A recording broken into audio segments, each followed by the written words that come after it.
Hello, everyone. Welcome back to another session of Optimizing Health. Thank you so much for tuning in. I am Dr. Kumba. And to our amazing guests, thank you guys so much for coming on very short notice once again. And I'll give you guys the floor to say a few things about yourself, starting from my right, and then we can proceed to the left side. Hello, everyone. I'm so excited to be here anyways. Okay, my name is Jay Toure, and I'm a very new doctor. Yes, that's all about me. Thank you. I like advocating about neuroscience and everything that has to do with brain and neurological problems. So I'm so excited, really excited to be here. Thank you. Thank you for coming. And Male? I'm Hadija Tumbai, Jatu for short. I have a 4-year-old who's autistic. Okay.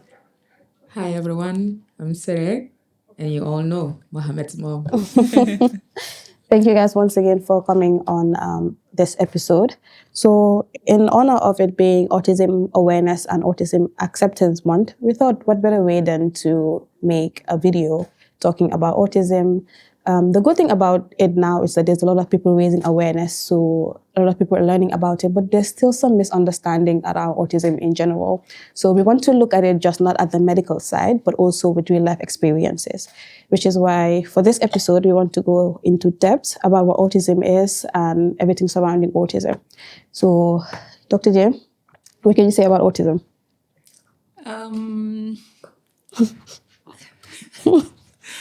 Seriously, I should not say autism is a disease. So autism is not a disease. It is not a disease. It is a spectrum. And then that's why there's a common saying that says, when you meet a person with autism, you meet a person with autism. Yes. You did not meet everybody that has autism. So that's why they say it's a spectrum, and then everybody showcases it differently. It is just someone that has a different wiring of their brain, because we all have a wiring system, but people with autism, their wiring is different. So it's a brain developmental disorder. I think I'm allowed to say that, right? Acceptable. And this affects how a person communicates, how they relate to others, how they interact with society and the world around them.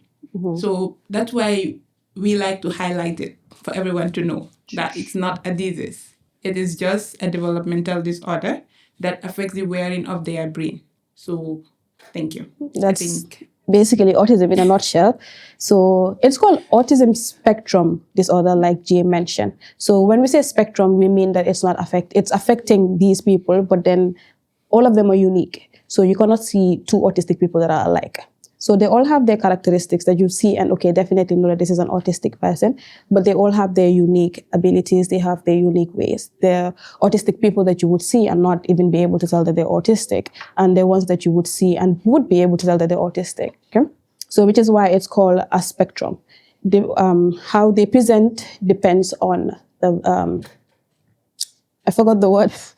The severity or the level of autism that they're in. Okay, so that's basically autism in a nutshell. This one is for the moms. What were the early signs of autism for you guys? How did you know that, okay, I have a child with autism? And when was the time? When did you feel like it was the right time to go to the hospital? Because I know that we live in a society where stuff like this are seen as maybe spiritual problems. So a lot of women and men would rather go to like traditional medications and take them to like the village before they actually go ahead and seek for medical help. When was the time? How did you know that, okay, this was time for me to take my child to the hospital? You can start.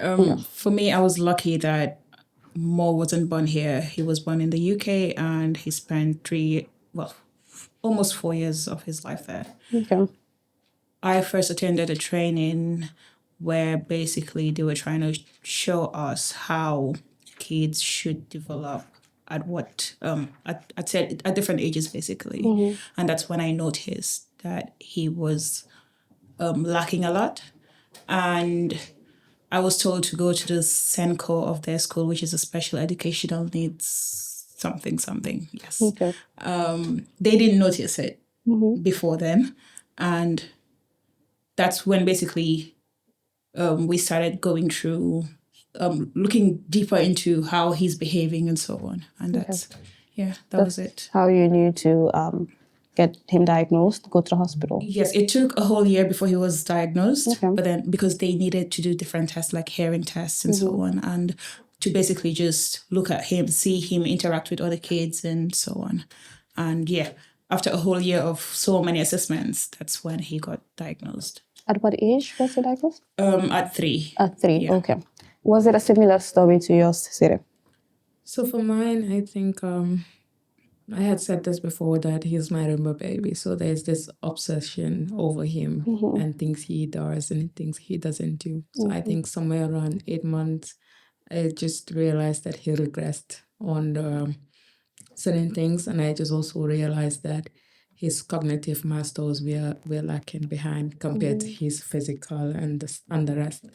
And that's when I started Google, right? I went into Google and I started asking questions, and everything was just pointing to autism. I remember having conversations with my family, and everybody's like, "Nanga tubabe, nanga funga tubabe Yeah. na." So, and it was more of just me dealing with it. We have a lot of friends that are doctors actually. So I had conversations around it with them. They're like, he's just a boy, back off, leave him alone, right? Very common. But I think somewhere at around 2, with persistency and saying, the regression, there was speech is gone, there was interactive play, the interactive play is gone, and no eye contact. He used to look at me when he was breastfeeding, and all of a sudden now there's no eye contact, no interest, and the list goes on. He was on his tiptoes, running, jumping all over the place. I was like, okay, yeah, I think now you have a point. And I think that's when we went to the hospital. We went to Westfield Clinic, and Dr. Palmer was like, they had an encounter because he wasn't talking to anyone. He was just on his corner.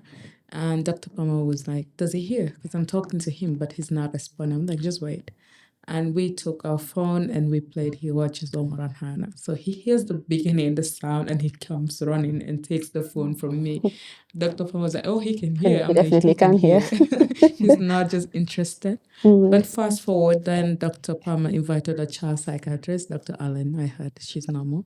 And she met Muhammad for the first time. I think we were her first client. And then she confirmed that, yes, he's definitely on the spectrum. Okay. But because we are in this part of the world where we can't have the list of many tests, she was like, sorry, I can only give a verbal diagnosis at this point and guide you on a way forward. But yeah. So we got ours at around 2, basically. Okay. So this would be a bit personal, but then how was it knowing that your child was diagnosed with autism? Personally, just For me, seeing him and again going on Google, like Sarah said, and just all of the other tests he was doing and everything, I diagnosed him myself, I would say. Okay. And I could tell he had autism. But when I heard it from another person confirming that this is what he had, I broke down. I broke down not because of him being autistic, but where will this take him to, as in a couple of years? What is the system going to be like for him? How will he be accepted? This inclusion, we talk about inclusion, but really, are we accepting people around us? So for me, it was more of that. But yeah, that was it really. how about you, Siri? But I think, like she said, I think we all know, mothers always know, right? But also just hearing someone confirm your biggest fear is, I remember I went into a state of gloom, right? I think for the longest time, I was just trying to think, what did you do? How did you guys get here? And it was just so overwhelming.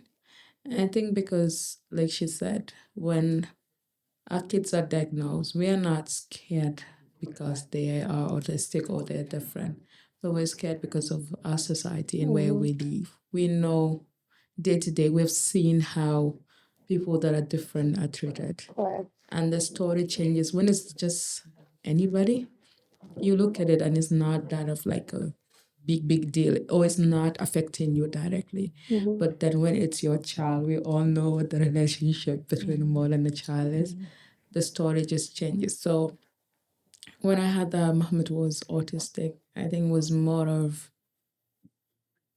how will he live in a society that truly does not understand him or understand the way he sees the world. It was more of, I was afraid that he would be punished for being him. He would be degraded for being him, and also that society will try to conform him to fit in. And I don't think these were not things my heart was not willing to accept, because I wanted him to leave, and I still want him to live his life in his true essence and not conform or anything. Um, it's unfortunate with the society that we live in, how these people are considered. One thing that I hate so much is the fact that they say that kid a favor. I hate that term so much because these people, the autistic people, the only difference we have with them is the fact that they have a neurological disorder. I don't even want to call it a disorder at this point. They're like us. We're not same, but they're like us. I don't know if that makes sense. So yeah. So these individuals, they just have a problem with developmental issues, but then they don't have like a disease. They don't have like a spiritual problem. They're fine. They just live in their world. They just see our worlds differently from us. Yes, our worlds are different Not from less yes, different. just different. But then they're fine. Not less. No, they're fine. So it brings me back to the causes, what a lot of people think the causes of autism are. Again, we live in a society where most of these things are being blamed they're putting the blame on the parents, they're putting the blame on the mother. And another common myth that people think autism is caused by is vaccinations. So a lot of people, you would hear them say, okay, it's because of vaccinations. And now they're moving away from actually vaccinating their kids because they keep on hearing stuff about how vaccination can lead to autism. So Dr. J, what can you say about like the common associations? Like what could make a child autistic? Okay, so the commonest and the strongest associate of autism is genetics. So that's why it's something that you can't change. Most of the time, that's why we call it multifactorial. You have the genetic component and you have the environmental component, but the environmental component is very, very, very small. So the main thing that plays the main role is the genetic component. And that is something that we didn't do. When the child was being made, it was not you, it was not the parent. Like they did not know what was really happening. And because it's a neurodevelopmental problem, you will not see it as the child is just being born right now, because the brain is developing. And then these are milestones that the child has to achieve as they are growing. So that's why you don't see it in the first early months or in the first few months of development. They start to come up later in their lives. And that genetic component is what makes you have a child that has it and then the other child does not have it. So it's not like you inherit it from a parent or something. And it's not like you know a person that has autism, you are going to have autism. So, and it's not something that you develop as you live in the society, like subsequently. It has to be something that you were born with for you to grow along with it. So if it is something that was not genetically in you, you cannot have it no matter the environment that you live in. So it has to be something that you were born with. That's why the main thing that is the cause of autism is genetics. And later on, you can have environmental triggers that are associated with it. And one of them associated is stress. So they said that sometimes stress or maternal stress or postpartum stress or even early childhood traumas can trigger it. It's not like it's a cause, it's a trigger. So the environmental factors are usually things that worsen the condition. That's why if you compare a child, two autistic kids, like their spectrums might be different. One can have it worse than the other. And the thing that makes it worse is the environment that they live in. Like if you don't have supportive people in your environment, people that like don't associate with you at all, like you don't have the help that you need. Because there are certain things that if you understand what the child needs and you give the child that, like Sira is saying, Like they are not less, they are just different. So if you treat them like they are less, then they are going to be less. But if you treat them different based on what they need, they're going to be like you and me. And that is just what people need to understand. That We the don't want to problem be like you and me. I think their world is actually nicer. Sarah. Personally, I think their world is nicer than ours, to be honest. Sarah. I don't want to. We don't want to be like you and me. Okay, no problem. You can be yourselves. We just need to be kinder to these Yes, people and have but more we patience. just want That's to all. make it clear that they are not any less. Yes, Yes. they're not any less. Yes. So what can you guys say what can you say to mothers that live with autistic children? Because I feel like a lot of them are blaming themselves for having autistic kids. What can you say to them? How can you blame yourselves? You did everything possible, like going through that 9 months pregnancy, breastfeeding them, taking care of them. Nothing is your fault. I mean, ñun julit lañ. We do say ndogali yàlla la, and I believe in that. But also, tamit, what was I gonna say? The words are gone now. It happens to me. Yeah. We've done our best Yes. as mothers to bring our kids to this world, and the best we can do now or for them is to love them and show them the care. But it's never you. Okay. Yeah. So this is the bad thing of speaking last, because she's already said everything that she wanted to. say. But just to concur on what she said, I know we all blame ourselves in the beginning. There are only few that do not. And when you reflect deeply, you know it was never you. A child is an amana, trust from Allah subhanahu wa ta'ala. And what he gives you, only he knows. And who he gives who to, only he knows the reason. And don't blame yourself. I think it's a privilege to be a mother to a child that's different. You cultivate that's easier way to Jannah. And also, I most definitely believe these children were sent to very specific people. Yàlla moo xam lum gis si ñun, moo xam lum gis si yow. He doesn't burden a soul with what you can't carry. And trust me, the Sire that I was before I had Muhammad and the Sire that I am now, it's like the moon and the sun. Only Allah knows why he gave it to me when he gave it to me. And for that, I'm truly eternally grateful. So to you, it was never your fault, never has been your fault. You don't have the control. Ya Allah de binda, he gives what he wants and he gives it to whom he wants. So count yourself lucky to be able to have a child that's different and an easier path to Jannah. It's not easy in this dunya, but hopefully in the hereafter. Okay. So thank you for that. So is there anything else that we can talk about looking at autism, especially like at the medical aspect of autism? We already talked about like the brain development, and again, one thing I want to put across is the fact that these children don't need to be fixed. There are a lot of things that happen, like you need to fix these children. We need to take them to like the Marabu to get them tested. There's nothing wrong with them. They just see the world differently from our point of view. So there are other associations that could happen with autistic children. Rarely they're just autistic alone. They have other conditions that they may come with, such as ADHD and epilepsy. What can we say about that? Yes. So ADHD and autism are totally different, like not the same at all. But then it's seen that some kids that have autism can also have ADHD. It's not that the autism is what causes the ADHD. It's just like you having different things at the same time. And that's the same for the epilepsy too. And when they have those conditions, you treat those conditions separately with the autism. Because most of the time, people with autism don't need the medications. Like they just need that therapy. Maybe if they can't talk, you give them speech therapy and behavioral therapy and all those things.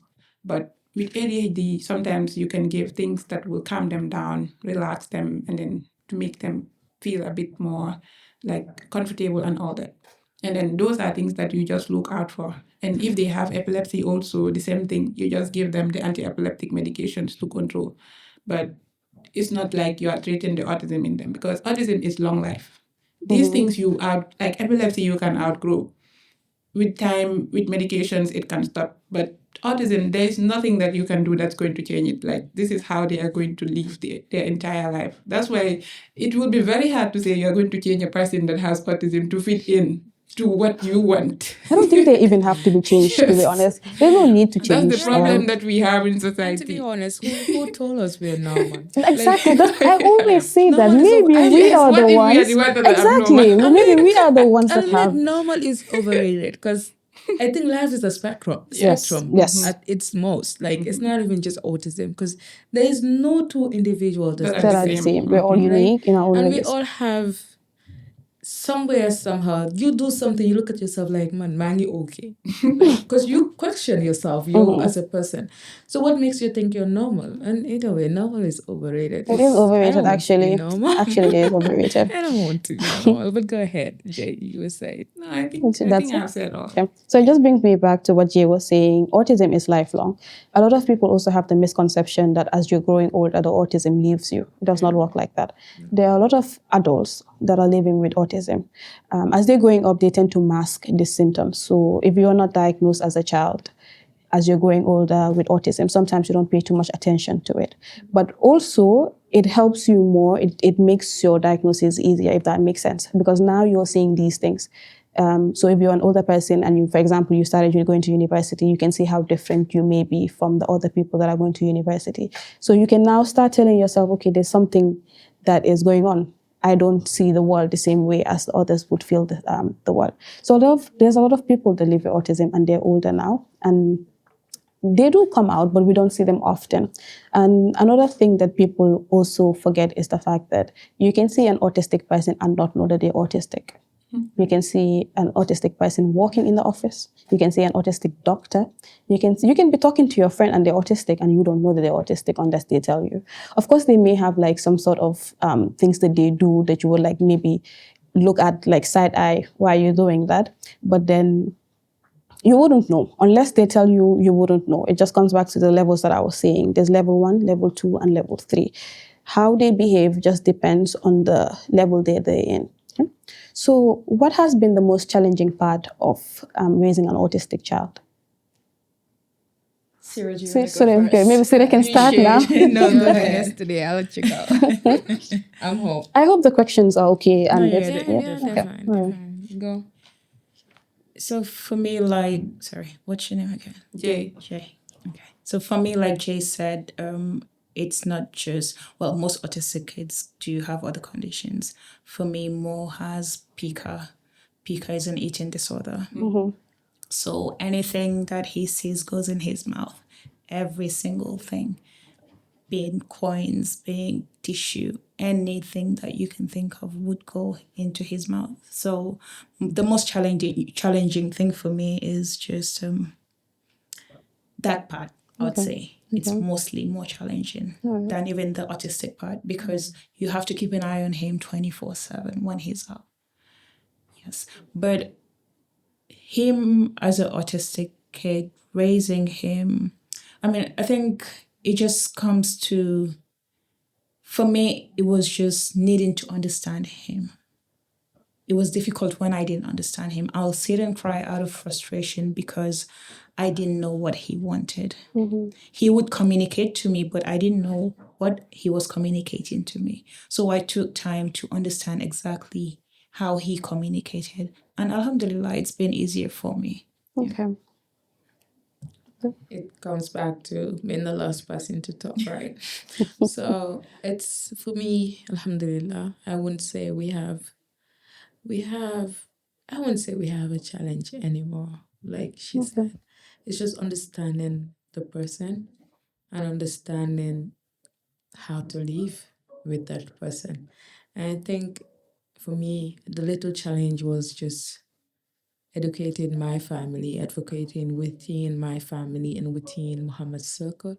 And alhamdulillah, I think we've done a great job with that.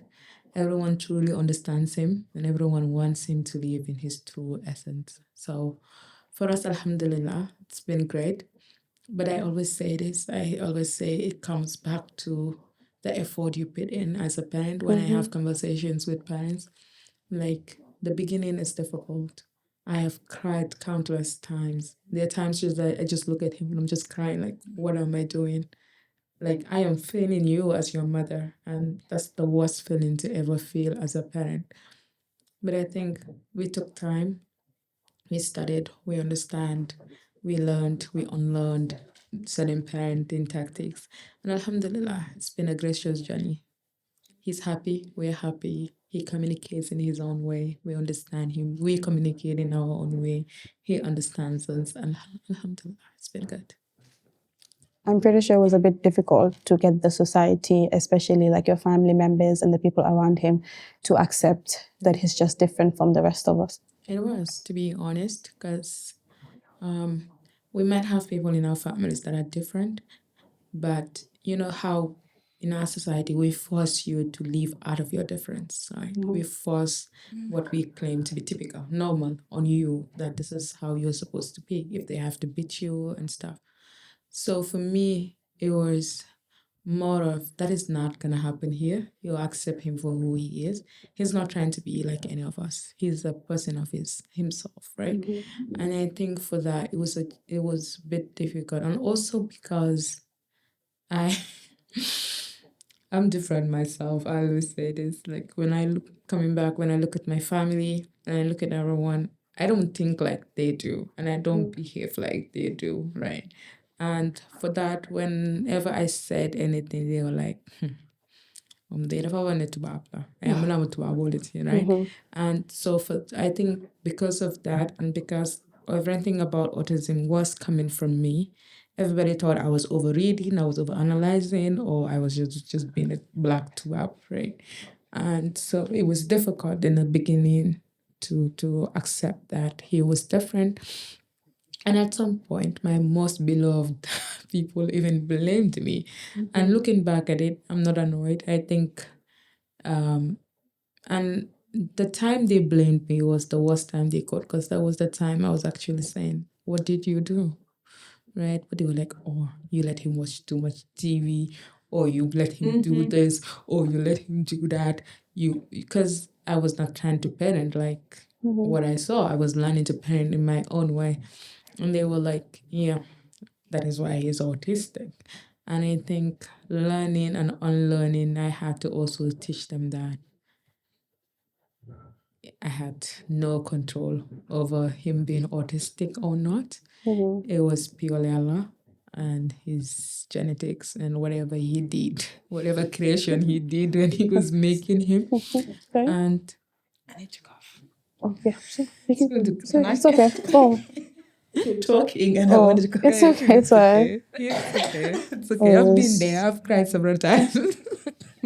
Sorry, you can take your time. Take your time. It's fine. I've done my fair share of crying. So it was, just more of, and like, let's just come back to say it was simply because it was coming from me and because I was different. I had a different way of thinking. Everybody just thought I was just being dramatic because I'm a dramatic person. But yes, I think that was mostly the most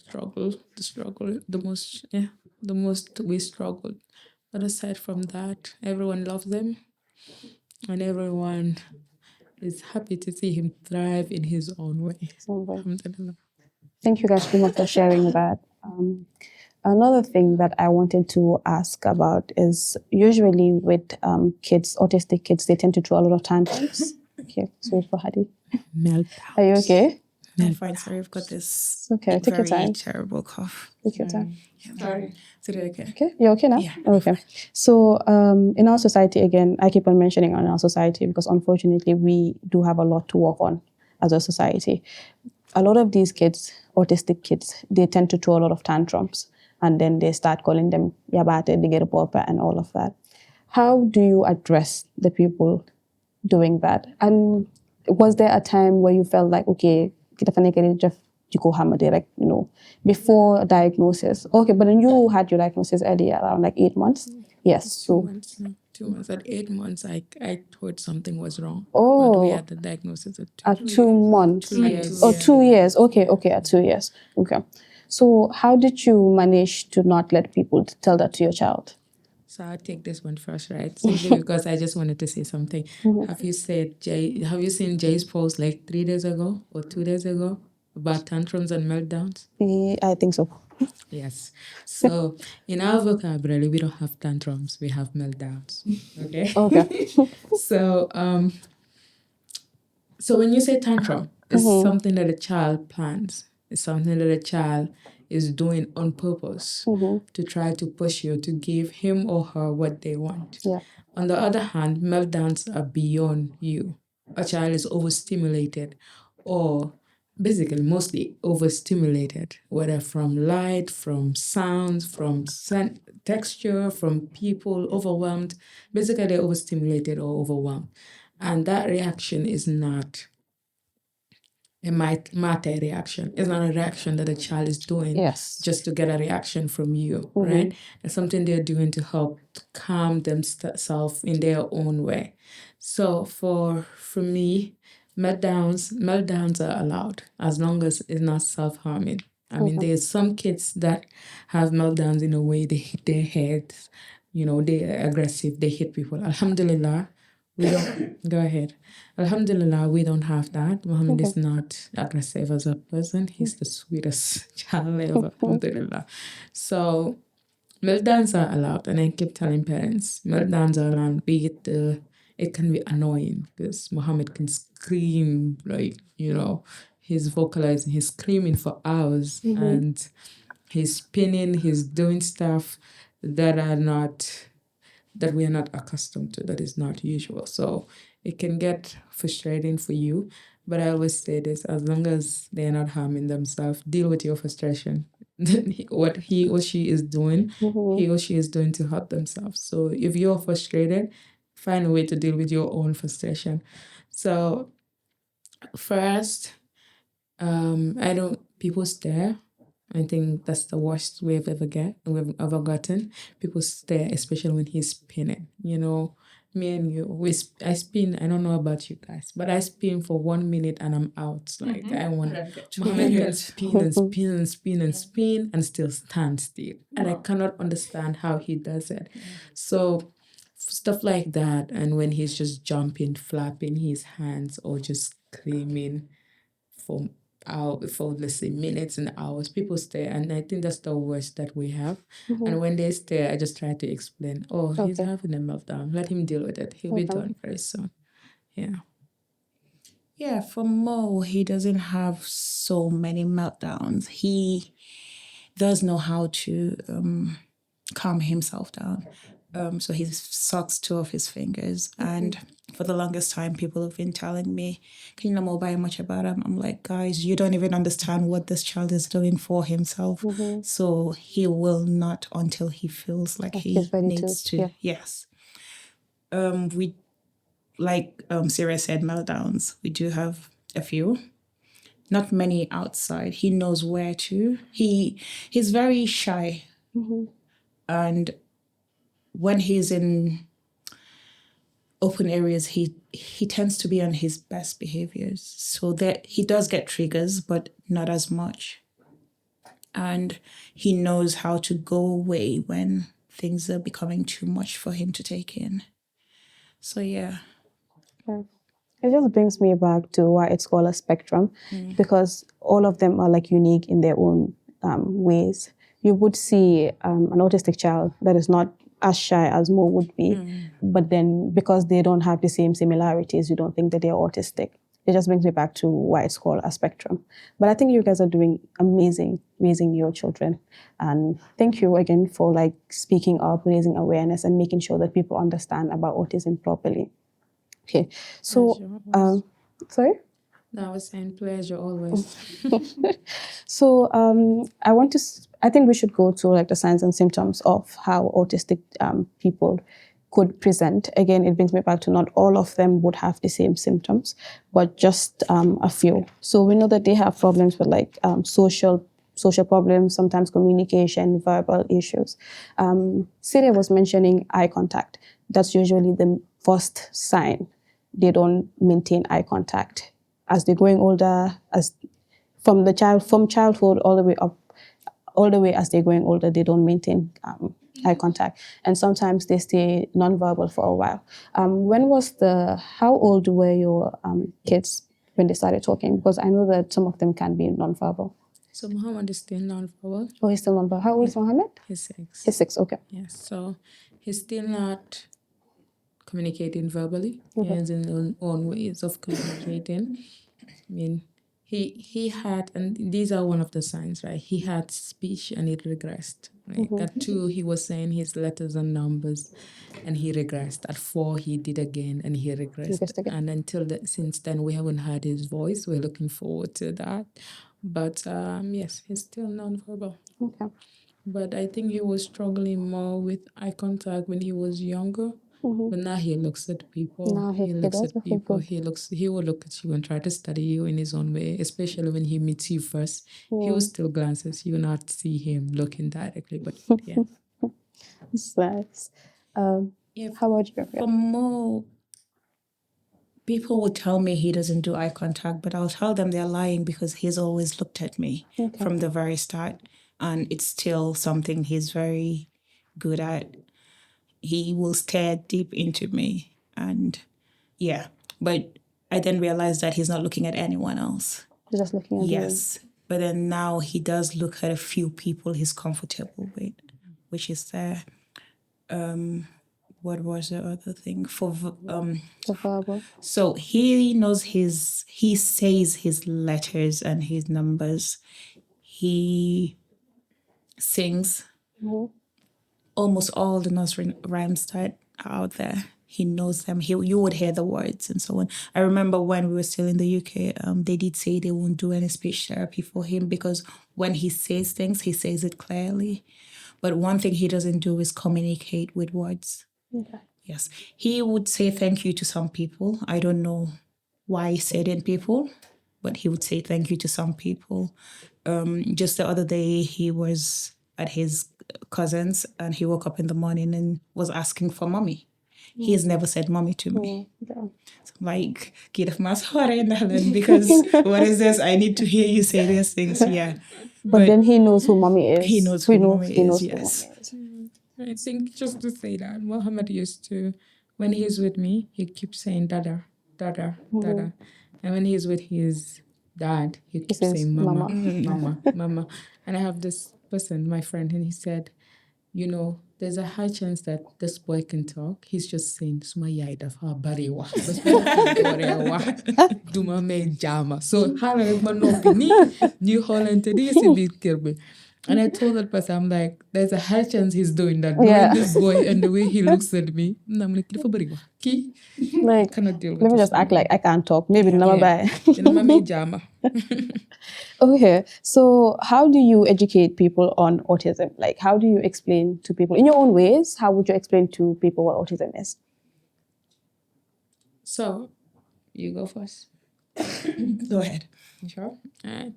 So for me, I think in the simplest term, I just say it's just been different. There are many, many conditions that we have. We're all not the same. And I keep saying this. The world is large enough to accommodate each and every one of us and our differences.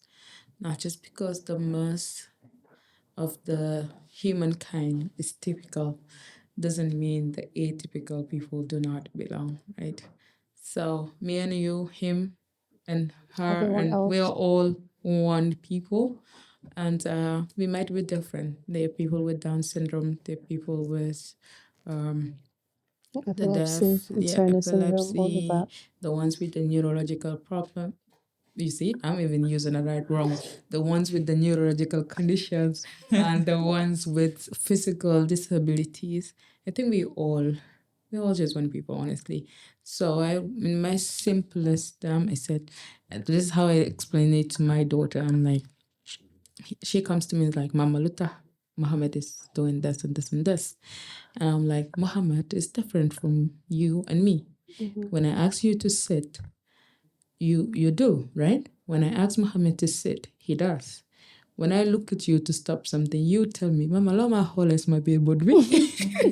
And when I look at Muhammad, there's a way I look at him, he knows I'm telling him to stop what he's doing and he's gonna stop doing it. And I'm like, I expect you, that is typical, that when I look at you To stop. to stop instead of questioning me, but also you are my daughter, so I expect you to ask questions. And so try to explain to her in the simplest term that Muhammad is different, yes, but Muhammad is still a much alike us.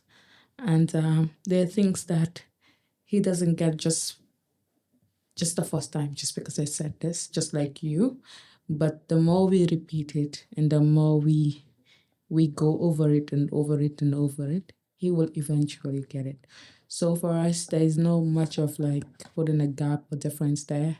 It's just trying to explain to everyone that, for instance, now he comes home, he closes from school, he's just gonna remove his shoes and take it to the shoe rack, remove his socks, put it in the laundry basket, remove his clothes and put it in the laundry basket. And there was a time there was a struggle, right? He wouldn't even know when he said, pick up your clothes. And so I explained to you, Aisha, that when it was very easy for me to say, pick up your clothes and you pick it up and take it to the laundry basket. But for Muhammad, you saw how long it took us to teach him that, you know what, pick up your clothes.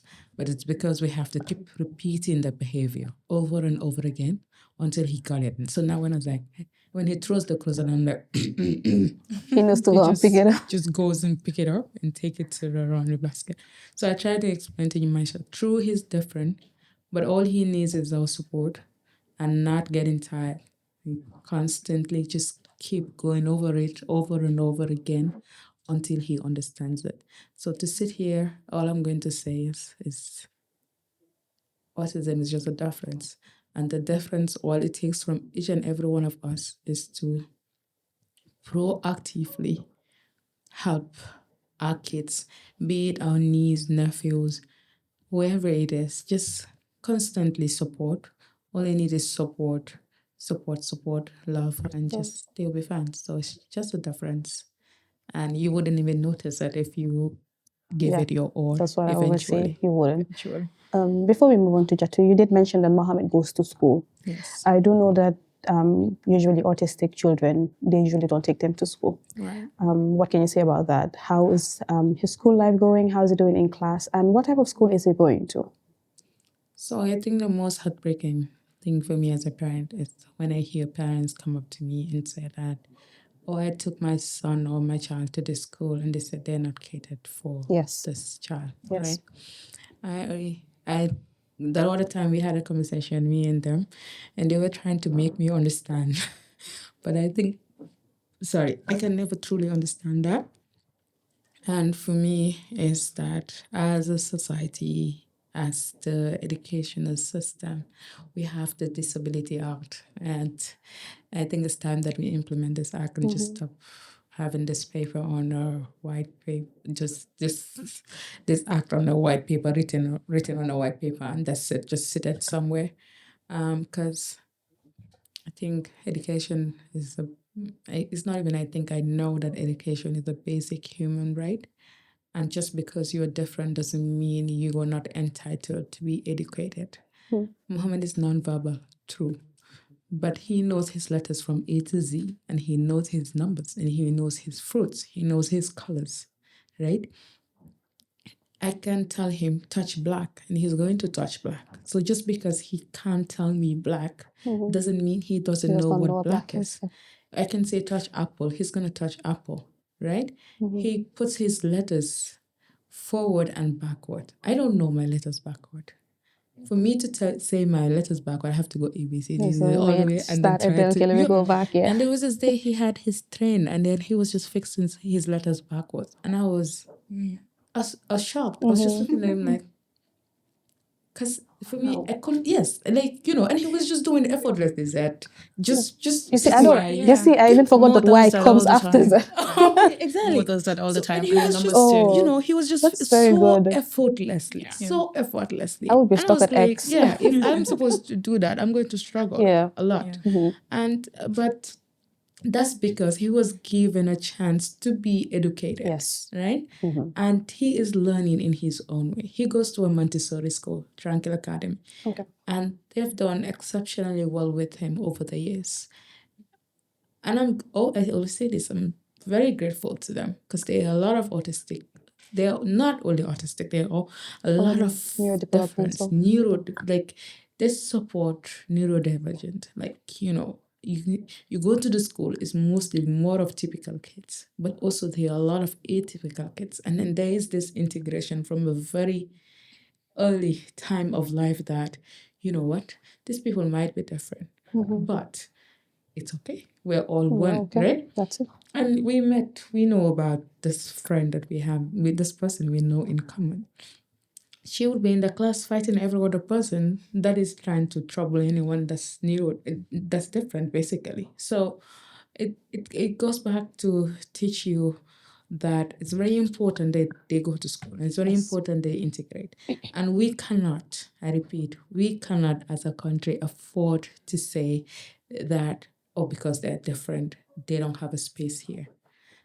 Right? It's time we take SEN seriously. It's time that we cater to every child or every adult, be it you're typical or not, because education is a basic human right. And as long as they breathe, they're humans, just like every other person. And it's very, very heartbreaking to hear parents say, oh, my child is not accepted They're not here and accepted. here. And I think the ministry, the education department, they need to do better. They do actually. They do our actually. children need to. deserve better. Well, let me come to what you're just saying. So one of the main reasons why I decided that we're coming home, we've been back for a bit under a year, and one of the reasons why I made that big decision was because I thought in the UK they had the best support system for neurodivergent kids, but that is a lie. Now, I'm not saying that Gambia shouldn't do what they should. Obviously, they should try to, just like you said, integrate everyone and so on. But then I have met parents, I've listened to them talk and cry because of how their kids are being treated, autistic kids. And that's why I said, I'm going to pack my bags and come back home. Because at least here I can try to find people to help him by maybe explaining things to them. I'd rather go to a school and be told that my child cannot be accepted than go to a school that accepts him and treat him differently. Yes. Exactly. So that is something we need to be aware of. I listened to a mother tell me that her son would go to school and they will not take him to the toilet to urinate the whole day. Right? And that's giving the child infections or whatnot. They ended up in the hospital basically. And she didn't know any of this. It's something that was going on for months.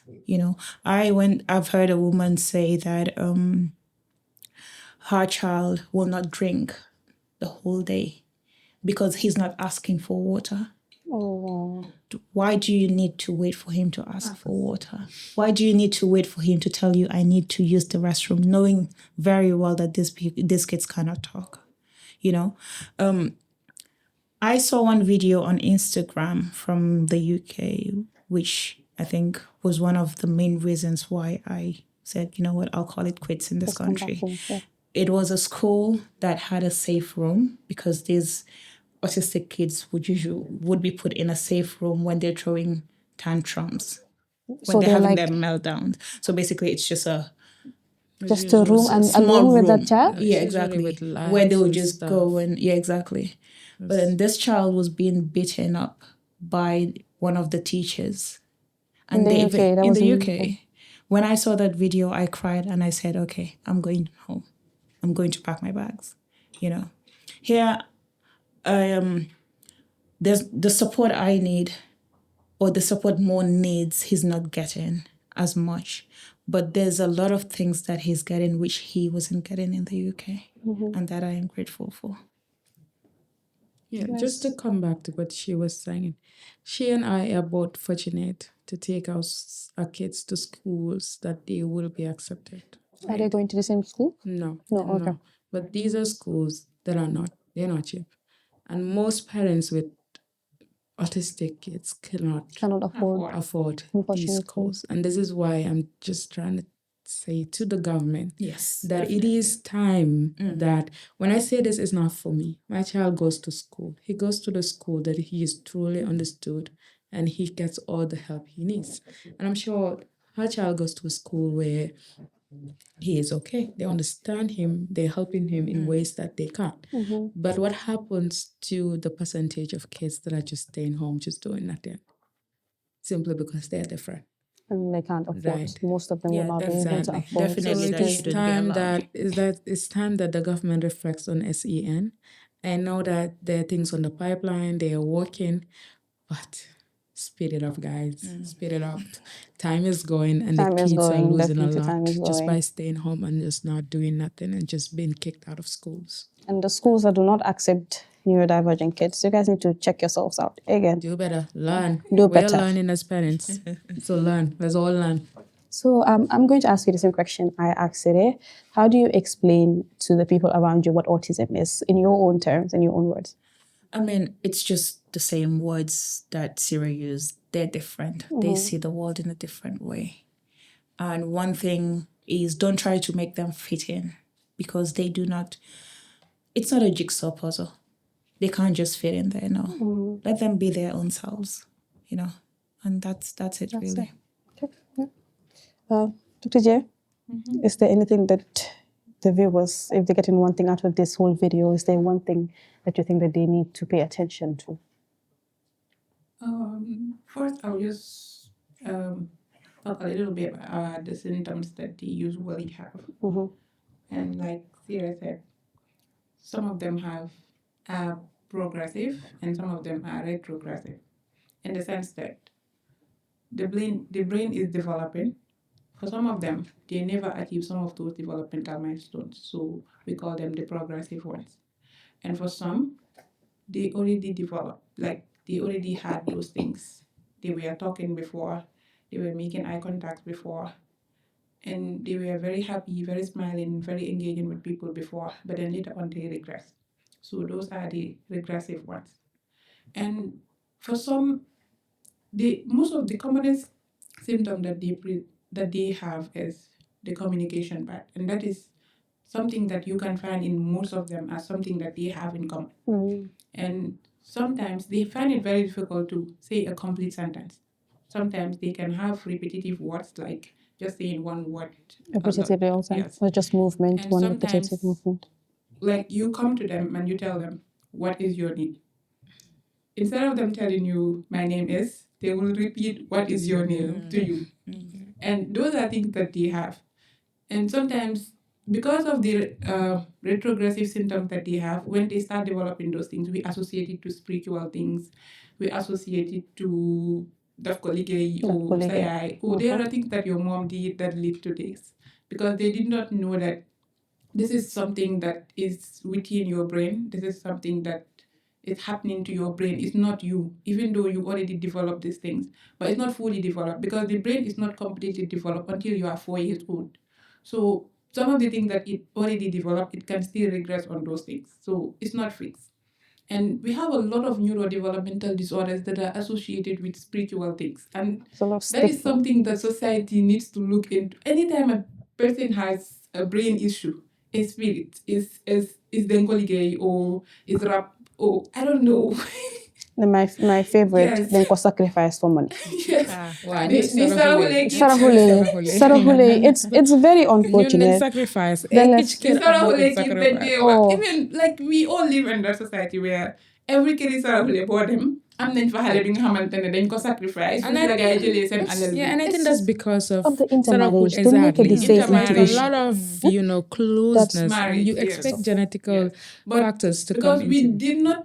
don't used to see intermarriage as something that leads to this. We That's don't why see now that We're it's not paying a much attention to it until we now. really advocate for people not to do consanguinity, because consanguinity has a lot of come down to problems. our level. Yes, auntie. consanguinity Sorry. means intermarriage. Like So- people that are related getting married. Yes. No. So getting Because at your I'm uncle sure the or viewers your are like, cousin, "Mune?" what is consanguinity? Yes.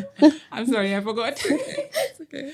Intermarriage, we really make sure, even when people come to the hospital, we tell you, because we see a lot of strange things in the hospital, that because we don't have genetic testing in our in our country, Yes, so we cannot go unfortunately. into the deep downs of those things, like what is the root cause of this.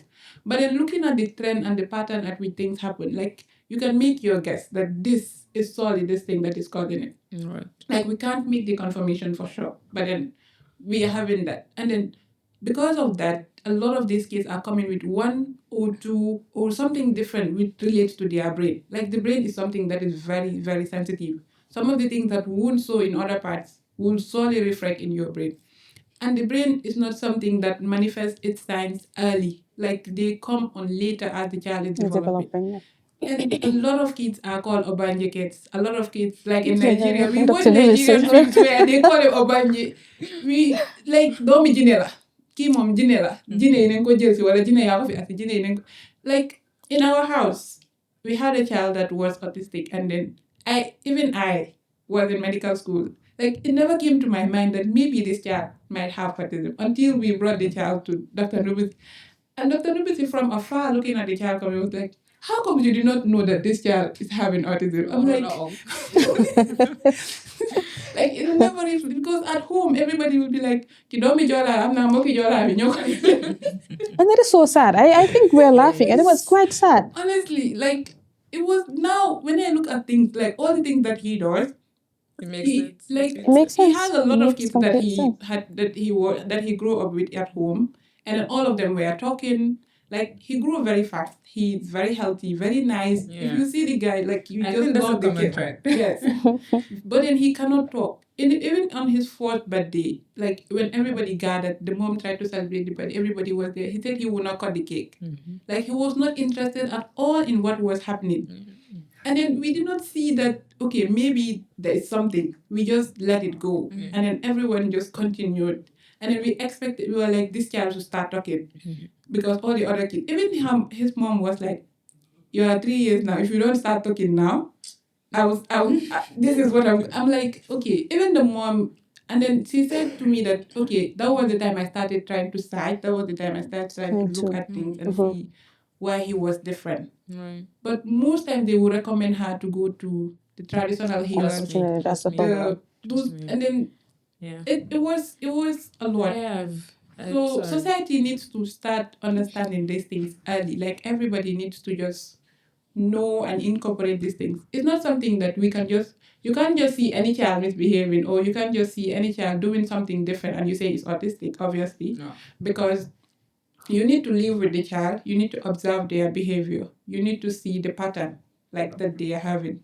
Some of them will just stare in their hands, like looking at their hands like this. There's something in their hands. Yes. And then we are like, what are you looking at? You can't see it, but they're seeing what they want to see. To be honest. But then go ahead. Most of them are very, very smart. That's why Dr. Nubusi will always tell me, you see, the only thing that I would not recommend their mom to take them to is to be a doctor, because being a doctor, you have to communicate a lot. But So then have communication for them. Well, guys, look at Sean Murphy. I know it's fiction, but look at Sean I Murphy. mean, Yes, but he's that was doing very very good. picture. But every other, he said, you see why the West maybe developed, because most of their technology is being developed by kids that have autism, because they integrated them somehow in their society. But then for us, we don't cater.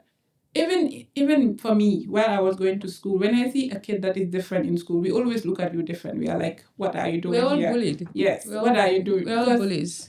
So feel like we are all victims of the things that it's also not our fault. It's Yes. how you're growing We older. always look at you like, you mom for weird. you know, the You weird. I remember my sister saying, Muhammad is very weird. I'm like, how dare I was you? like, I'm like, the weird thing said at school to your friends, don't call my child. they're watching weird. it from Peppa Pig. I'm pretty sure these kids are watching all of that from Yeah, Peppa Pig. but like I just want to say something on what she was saying. Mm-hmm. I know like most autistic individuals have co-occurring medical conditions like Yes. epilepsy And and ADHD. ADHD and the like, and people have attacks. Kids have attacks, and automatically the families just want to assume that, hey, rabla, rabla ko tiye. Arabla. Lii That du one? neen gisloo ko I'm gonna say this in Wolof gisuloo ko mu ne dawa dawa rek mu daanu. It's co-occurring medical conditions, right? So because nit dafa daanu rab rek ñun moom ku daanu rek daanu rab ku convoy rek yow rab bala Your tiye. village people. And I think we need to move past that, and we Yes. need to truly understand. And I know this not nekkul kër bu nekk moo dee one or two people that are educated. But I think we've gone to a point where now most households have people that are educated. To us that that are educated, make it your life mission to teach others at home. Okay, not every Dano is Dano rap, and just because an autistic child is not seated at one place, then got tackle sago. It's just the ADHD. ADHD mo ko abe. Tara bale ko bu top mu daanu so sole tira nelaw. or take him or her to doctor, right? There are medications, like she said. There are no medications for autism, but the co-occurring medical conditions, they have medications for those. There's medication for ADHD, there's medication for epilepsy. So those can be cured, right? Is cured the right word? Am I allowed to say cured? They cure, cannot it's be, like but it can be Managed. manageable. They could Or be managed, controlled. right? ADHD can be Yes, controlled yes. with So the those can be medications. managed with medications. But yes, violent rek ko daanu rek. The village people are mere yako japa. No, ñun dañoo yàlla daf ñu àtte rab bi. So I have a similar story to Jay. So as not even as similar, to be honest. Growing up, my oldest brother has autism, right? So growing up, How old is he? he's like 35 now. Is he verbal? I'll ask you a lot of questions. I know No, he's it's okay. Here's the thing. He can talk, right? When he wants something, he knows that he wants something. For example, if he's hungry, he can tell you that, okay, I haven't had breakfast yet. He wouldn't say it like I would say it, but you can understand that, okay, he wants to have breakfast now. He loves dancing. He loves singing. You see, that's why I'm always like, I always talk about the spectrum. There are a lot of autistic people that don't like loud music. They don't like dancing. My brother is different. He loves loud music. He loves dancing. We call him Wali Seka at the house because he has a very nice voice. He sings the lyrics. He knows the lyrics. He dances to it. And he loves seeing people around. He loves it when we go for birthdays. He would make sure that we sing. I have my younger brothers there that would be like, oh, I'm too shy. Like, don't sing for me. He would make sure that everybody has a song and we must sing. So growing older with him, again, like I mentioned, we all used to see him as Kiripa Favor. Now, I don't like when people call him that because he's not favored. He's not sick. There's no disease that you have to fix. He's okay. He lives in the world. He just sees the world differently from the rest of us. So growing older, I was lucky enough. My dad used to tell all of us he has autism. But then we did not know much about autism until I got into medical school and then realized what was going on with him. So unfortunately for me, younger me, I was not paying too much attention to him. But now I make sure that all the knowledge that I have about autism, that I am using it properly to help him. And one thing that unfortunately we used to hear a lot is that Linko ligay for Halis, because we're Sarahulis. Linko sacrifice for Halis, we're Sarahulis, which is very sad. And these things you don't hear it just from people outside. Even the people that are close to you can tell you that the ligay samak. Forcefully. I'm pretty sure my dad has heard it a million times. I have heard it a million times. At this point, I'm just like, okay with it. I just let people say. The moment I said, I'm like, cool, no problem. I understand what I understand. And again, I will tell you about autism, but then these people, if they don't want to listen to you, they're not going to listen to you. No. We always say that Gambians are kind, but one thing I want to put across that people may disagree with is that Gambians are kind to people like them. Yep. They're not kind to people that are different. They're not inclusive. They're not. I mean, They're not. They're and not I don't even inclusive think it's at all. just Gambia. I think the typical people are one of the most selfish people ever. They are. Very I self-centered. believe that. I believe that. We're not accommodating We're unless not. it hits you. We're not.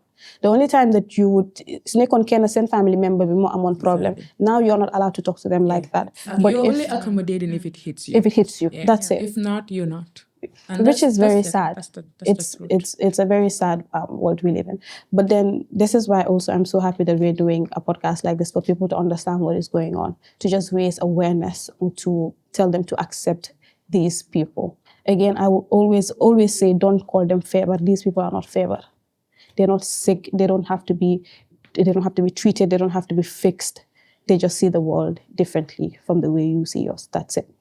I just want to add on to that. Like 4 of us are seated here, and each and every one of us is related to someone autistic. That should tell you something, right? It should tell It's you. commoner than we think. It is commoner than we think. Because It every is. other person you speak to knows somebody that's autistic. It's not like it was. We did not want to accept that it is that. Yeah, a lot of people actually live in denial. A lot of people actually do live in denial. And that's a 35-year-old. That's a 6-year-old I have. I don't know. Mo is 4, right? And I don't know how old that child is. He's about 7. 7. So imagine. It's like across the board. It's everywhere. It's everywhere. And It's everywhere. we don't have any other choice, guys, but to be inclusive, right? And just understand. Acceptance and Accept. inclusion. Be kind. Acceptance. Be Just kind. understand that it's okay to be different. It is okay to be different. Be kinder to these people that are I with think we you. need to teach people more about brain things so that they understand that things About related to your brain are not neurodevelopmental spiritual. problems. The same. That's the problem with cerebral palsy, Tamit. I remember there are a lot of kids that just get bullied. Then then and the problem with these cases is that they don't come to the hospital on time. Yeah. Because they're bullied. You know, they go to village. Sometimes they do dara. I know kids that you balance with dara. They don't understand what is going on. They're scared. They're angry. They just want to come back to their family members. But then they're not catered for. Even at the daras that these kids are going to, they're not catered for because they're seen as different. So then they bias and like different. And it is so sad because you're not helping that child. So again, awareness. If you have a child that has symptoms like this, the best thing to do is to take them to the hospital. Any other symptom, anything that looks different. That looks different. Take them to the hospital. Bàyyi leen sëriñ yi. Sëriñ yi That's suñ the mënoon thing. dinañ We go defaral to seen the boppa. Exactly. first and we go to the hospital last. I am talking right now, yéen laay waxal directly. Bàyyi leen sëriñ yi. Bàyyi leen sëriñ yi. Sëriñ yi Give suñ them mënoon alone. defaral seen boppa ak seen njaboot yi. Bàyyi leen, like you go there, they start telling you danga am wuja. They start interrogating you. Wow, they start go here. Wow, wala am na Kër mu amul ku xees. ñu la ne. That's how they just catch you. Kooku moo ko laal. Bala nga, I met this parent and then she's struggling. She struggled, like really struggling. Where every other time nañ ko wàcc na béy. Kola Xam na sëriñ yi dañ xiif. The little that you are saving. Danga am béy jëlal béy ju génnee saraxi béy mun a génne na saraxi béy ba xam na ta ko ñaata béy la génnee ak ba léegi And it did not make any difference. Because it's not that should tell you bàyyi leen sëriñ yi any simple thing that you see, run to the hospital first. I know it is difficult because suñ hospital time so waxee sëriñ yi tam nga wax si time yéen tamit ñeneen ngeen. I accept. But I agree. yes, because man, every other time over the hospital, I am ready to fight any other doctor or any other nurse. Because I come in, I'm like, he's autistic, be patient. 2 minutes into, don't tears are up. And I'm just going to like, man, he's autistic. You know, but it all comes back to that. Because I met a parent that actually said, do you bug them si lopitaan bi sax because daf dee dem gis doctor. And the reception of the nurses every time she's there, it has halted her going. Because niñ ko dee xoolee nuñ dee traité doomam bi nuñ dee waxee ak moom xoolam bi mënatu ko muñ. And I tell her, I'm like, you have to be your child's advocate. You see, when you're going to the hospital, bring all the sass and all the Be ready to fight. you have. Be ready to fight. Don't be there like, man, no more rules. Did it. Give it to them back to back. Even if it's a consultant, I'm like, you're there for your child. You're not there for you. Yeah. And most of them, they don't have kids that are atypical. right? The kids are typical. So ñoom understanding sax what they're dealing with.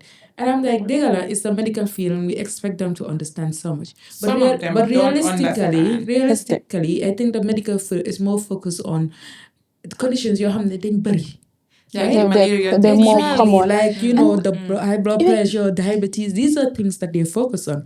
For the longest time, autism never on a topic in the Gambia. wasn't. So it's not even it's something they might read through it, but just briefly, Because they don't see it as much, right? Because so like it's all they mean. Most of them don't know. It's your duty to teach them. Teach them. When I go, I call for Bugaton, taka sandiga. So like call dimbale hey, oh my daughter, I'm not laughing. And most of these conditions, like, we can't diagnose or say much about them because we don't have the experts on the ground. Limited. So you start seeing these things coming up once you have an expert. Most of these conditions, especially, and we have that scarcity of neurologists in the Gambia. Like, we don't have For the none. longest time, We we have didn't have zero anyone. Gambian neurologists. Like, all the people that we have are coming from Nigeria, and then they are not always here. And then when they started coming, that is when we started knowing about these conditions. And when was that? And it's very recent. recently. When was Very that? recently. Because I Very remember recent. when Mohammed was born, I've looked everywhere. There was not. And most parents will tell you that. I've gone anywhere, but that's why I'm going back to say this. Address Ministry of Health, you need to try. Ministry of Education, you need to try. They're catching stray bullets. But yes, this was a very good conversation surrounding autism and everything around it. So what do you, if there's one thing that the viewers need to get from this whole podcast, the entire episode, what would be it? Do you want to go first? You go. You're talking too much. So let me just share something, and I think that's what I'd want everyone to take home. Just as I was leaving work today, one of my colleagues stopped me and said, I saw your video because I did a video with Siri. Oh, okay, on the awareness? Yes. Oh, okay. That's nice. And he was like, I never knew Mo was autistic. Oh, I should treat him different. I was like, no, you don't need to treat him different. He is autistic, but he is the same as everyone else. And well, the good thing is he was willing to understand. Yes. And yeah, my take home message is autistic kids are kids. They see the world different, but they're just let them be themselves. You don't need to. We're normal. Yeah. That's the thing, they're normal. I mean, they're normal in their own way. In their own way, We're they are normal. In their own way, they're normal. Yes. You don't need to treat them any special way. Just treat them as kids. Okay. Just to add to that, we're normal. But we're normal with style, guys. We are normal, but normal with style. And you have to cater to those styles, right? So, like, if I don't want to be touched, don't touch me. Exactly. If I don't want loud noise, do not create loud noise. If I don't want too much light, dim your light. It's not your wall, it's not mine. We're all here to accommodate each other. So more my inclusive. take home would be, we have been raising awareness, right? I know we still have a lot to do. We're still going to do it, but also be accepting. We have raised awareness on your end, we accept nothing from you but to be accepting. Okay?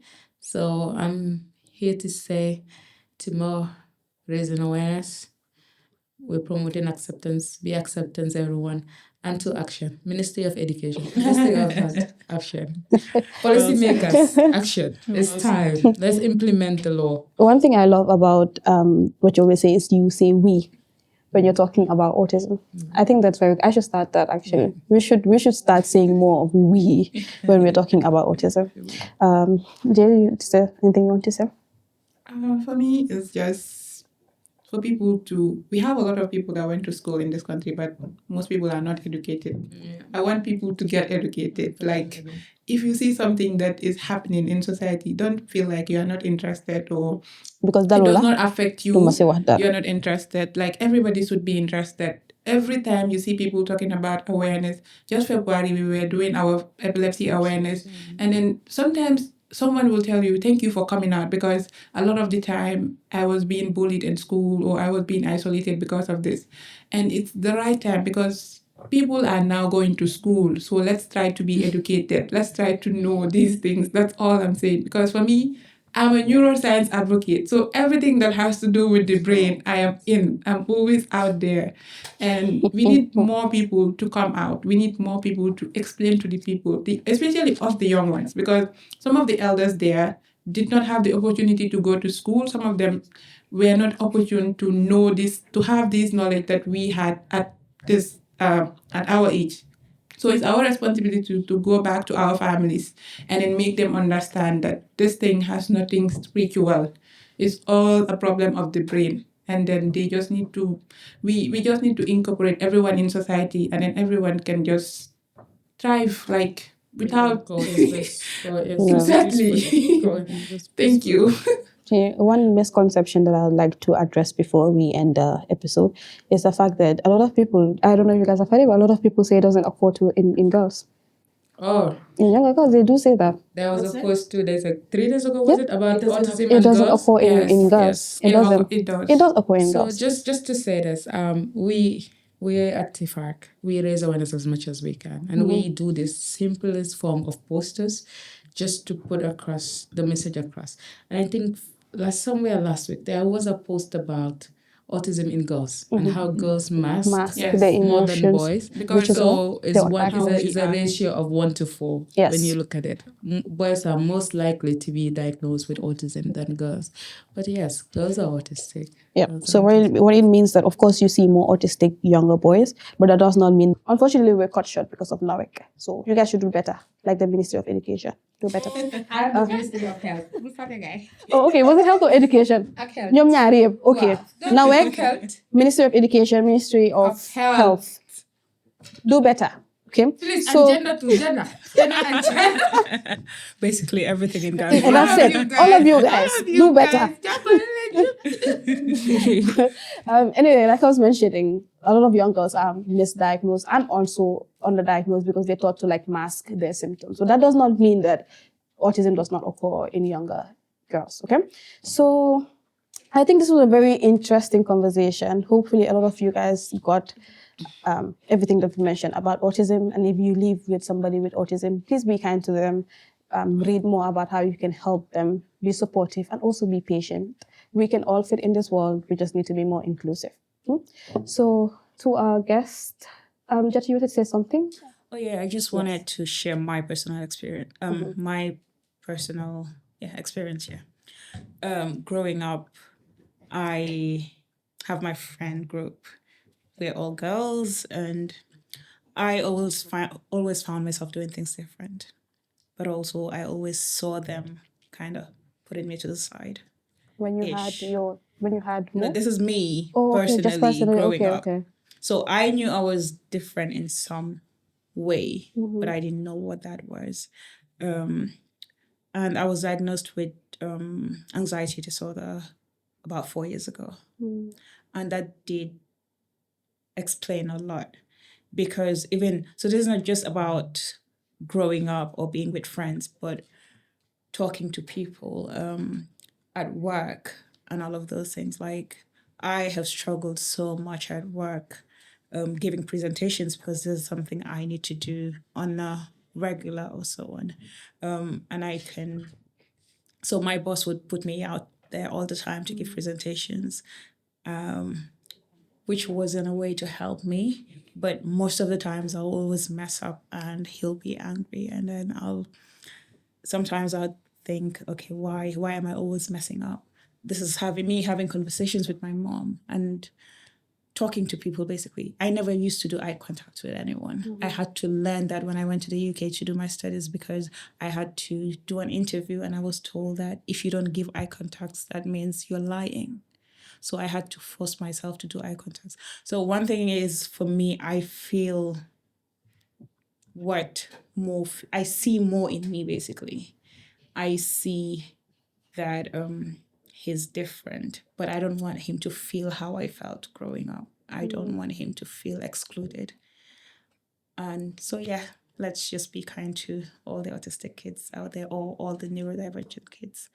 Just to put this across, I think you guys are doing absolutely amazing with raising your kids, And also creating the awareness and acceptance. Yeah. I think you guys are doing the Lord's work, to be honest. And thank you guys so much. This is personally, for me, I want to thank you guys so much for speaking out, for coming out, for making sure that your kids are not being bullied, for making sure people understand everything about autism.